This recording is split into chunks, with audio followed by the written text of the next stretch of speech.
আসসালামু আলাইকুম। কালকে তো নির্বাচন, তো অনেকেই নির্বাচনের পরে আপনাদেরকে ছিড়বে, এই করবে, ছেড় করবে, বিভিন্নভাবে ওই হুমকি ধুমকি দেয়।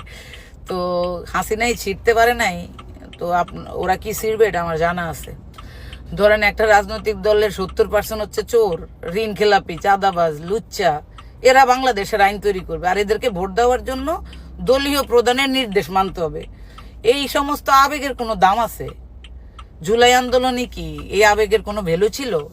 যখন সবাই ফোন বন্ধ করে রাখছিল তখন পোলাপানগুলো রক্ত দিছে। যাই হোক, আপনারা জুলাইয়ের সাথে থাকেন, জুলাইয়ের যে সমস্ত ছেলেপেলেরা নির্বাচনে অংশগ্রহণ করতেছে এদের পক্ষে থাকেন, ন্যায়ের পক্ষে থাকেন, হাদির পক্ষে থাকেন। এই চাঁদাবাজদের কালকে আমরা দেখবো। এবং শাহবাগে আমি তো মহিষের নিয়ত করছি, যদি এই এই চাঁদাবাজদেরকে বয়কট করে জনগণ ইনসাফের বাংলাদেশ তৈরি হয়, আমি মহিষ জবাই কইরা ওই শাহবাগে খাওয়াবো, ঠিক আছে? আর হাদির আত্মার রুহের মাগফিরাত কামনা কইরা।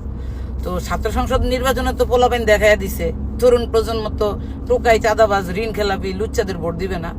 4 কোটি ভোটার হচ্ছে আমাদের প্রথম ভরসা। আর সেকেন্ড হচ্ছে বাংলাদেশের নারীরা, যাদেরকে চরিত্রহীন বানায়া নির্বাচনী কার্ড খেলতে গিয়া অন্য দলের রাজনৈতিক নেতার ফেসবুক আইডি হ্যাক করে বা টুইটার অ্যাকাউন্ট হ্যাক করে। এরা কতটা জঘন্য এটা আর বলার কিছু নাই।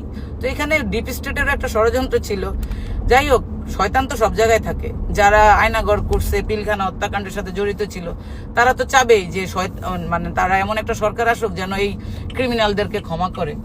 তো ভারতীয় দালাল যেগুলো আসিল বিএনপিতে, আপনারা তো চিনেন, এই 8-10টা বুইরা খাডাস। হ্যাঁ, এই যে আর নাম কইলাম না, নাম কইলে আবার কইব যে আমি মনে হয় টাকা খাইছি। তো এগুলারে একেবারে রাজনীতি থেকে বিতাড়িত করবেন।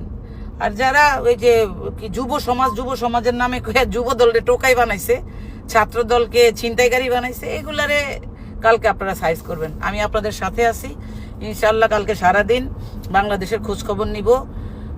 আমাদের আইন শৃঙ্খলা বাহিনীর প্রতি আমার এখনো ট্রাস্ট আছে। তারা এটা মনে করলে ভুল হবে যে বাংলাদেশের পরিবর্তন হয় নাই। তো গাছের আগায় যে পুলিশ ঝুলাই ছিল, এটা মাথায় রেখেন আপনারা, ঠিক আছে? জনগণের টাকা দিয়ে আপনাদেরকে রাখা হয়েছে জনগণের সেবা করার জন্য, কোনো রাজনৈতিক দলের নেতাদের পাচাটার জন্য না।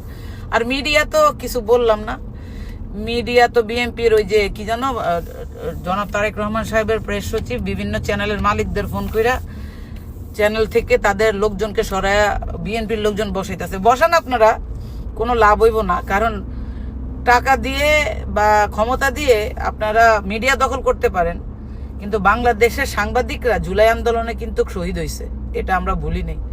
যাই হোক, ওইরকম সাংবাদিক বহুত আছে যেখানে চুরি চামারি, ভোট ডাকাতির চেষ্টা করা হবে। আপনারা সহযোগিতা করবেন, জনগণের সাথে থাকবেন।